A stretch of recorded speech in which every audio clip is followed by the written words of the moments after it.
कहानी उन आम घरों की है जहां खाने वाले तो कई, लेकिन कमाने वाला एक मर्द ही होता है।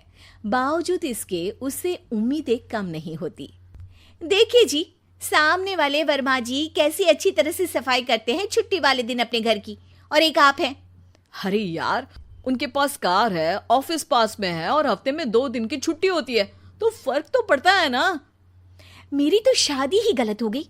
अरे कोई मस्त लड़का मिलता, कमाता भी, घुमाता भी, घर के कामों में भी मदद करता, लेकिन नहीं जी, हमारे वाले को तो कमाने से फुर्सत ही नहीं, और कमाई भी ऐसी कि कोई जरूरत पूरी ही नहीं हो रही है। सुनील बेचारा शीना को देखकर सोचता है कि शीना सही कह रही है।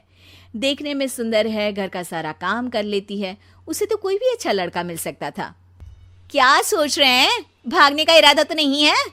अरे नहीं मेरी प्यारी बीवी, मैं तो नहीं, पर डर है कि तुम नहीं कहीं भाग जाओ मुझे छोड़कर। शीला सुनील के मुंह से प्यार भरी बात सुनकर मुस्कुराती है।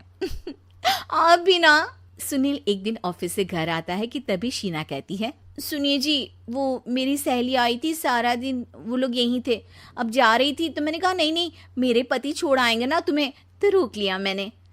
सुनील थोड़ी देर कुछ सोचता है, फिर कहता है, ठीक है, मैं कपड़े चेंज करके आता हूँ। अरे तेरे पति को तो लग रहा है कि अच्छा नहीं लगा। अरे नहीं नहीं, ऐसी कोई बात नहीं है, रुको मैं अभी उन्हें घर के कपड़े देकर आती हूँ। शीना अंदर जाती है जहां सुनील पलंग पर लेटा होता है। अरे क्या मजाक है, वो कह रही है कि आपने मुंह बना लिया। सही तो कह रही है, सुबह से अब ऑफिस से लौटा हूँ, एक कप चाय का तो पूछा नहीं, 20 किलोमीटर जाओ और आओ, और फिर कल उसी टाइम पर ऑफिस। अरे यार, मुझे गाड़ी चलानी आती ना तो बोलती भी नहीं आपको, और कौन सा रिक्शा खींच कर जाना है आपको। सुनील अब क्या बोलता। रात देर से आता है और सो जाता है। अगले दिन शरीर दर्द हो रहा है। अरे तो मत जाओ ना ऑफिस, चलते हैं ना मार्केट घूमने, फिर पिक्चर देखेंगे और रात में खाना खाकर घर वापस। सुनील जब सारे दिन की थकान वाला शेड्यूल सुनता है तो वो सीधे सीधे ऑफिस के लिए तैयार हो जाता है। अब आए दिन शीना की डिमांड बढ़ती ही चली जाती है और सुनील उसको पूरा भी करता। लेकिन एक दिन, ए जी मेरा भाई आ रहा है, उसे 2 लाख रुपए की जरूरत है। हाँ तो मैं क्या करूं शीना, मेरे पास इतने रुपए नहीं है। हाँ हाँ पता है नहीं है, लेकिन किसी से लेकर तो दे सकते हो ना। अरे मैं किससे मांगू, मेरे तो जानने में भी कोई नहीं है जिसके पास इतनी बड़ी रकम हो। तभी वहां शीना का भाई शीनू आ जाता है। जीजा जी कैसे हैं आप? अब मैं ठीक हूँ शीनू, अचानक इतनी बड़ी रकम की जरूरत कैसे पड़ गई? अरे जीजा जी, वो बिजनेस शुरू किया ना, तो उसके लिए पैसे की जरूरत है। काफी हो चुका है, थोड़ा पैसा बचता है तो मैंने सोचा आपसे ले लूं। अब देखो, मेरे ऑफिस में कुछ लोग हैं जिनकी सेविंग अच्छी है, मैं उन लोगों से बात करके देखता हूँ। सुनील ऑफिस से किसी से पैसे लेकर शीना को दे देता है। शीना वो पैसा भाई को दे देती है 2 महीने बाद। अरे यार शीना, वो ऑफिस वाला आदमी अपने पैसे मांग रहा है, कैसे दूं? अपने भाई से बोलो ना पैसे दे दे।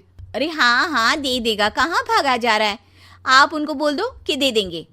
थोड़े दिन बाद, शीना, वो आदमी मुझसे आज भी पैसे मांग रहा था यार, मैं तंग आ गया हूँ।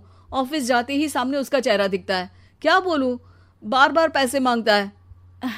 अच्छा मैं शीनू को फ़ोन लगाती हूँ, बात करके देखती हूँ। शीना भाई को फ़ोन करती है लेकिन वो फ़ोन उठाता ही नहीं।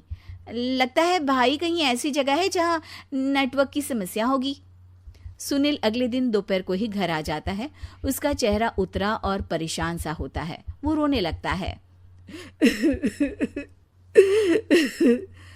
अरे क्या हुआ जी, आप इतना परेशान क्यों हैं? सब ठीक तो है ना? अरे नहीं शीना, कुछ ठीक नहीं है, मैं ठीक नहीं हूँ। तुम्हारे भाई के लिए मैंने जो पैसे लिए थे, उस आदमी ने आज भरे ऑफिस में सबके सामने मेरी बेइज्जती कर दी।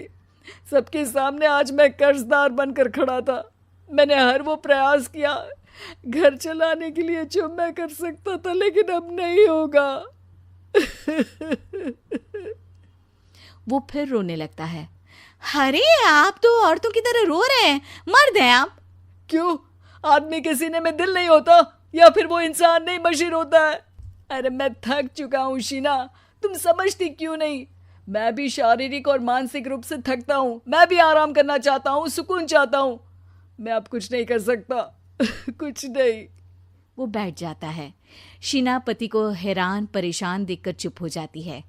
अगले दिन, सुनिए, ये लीजिए 2 लाख रुपये, उस आदमी को दे दीजिए और बोल दीजिए कि आज के बाद किसी को पैसे के लिए बेइज्जत ना करे।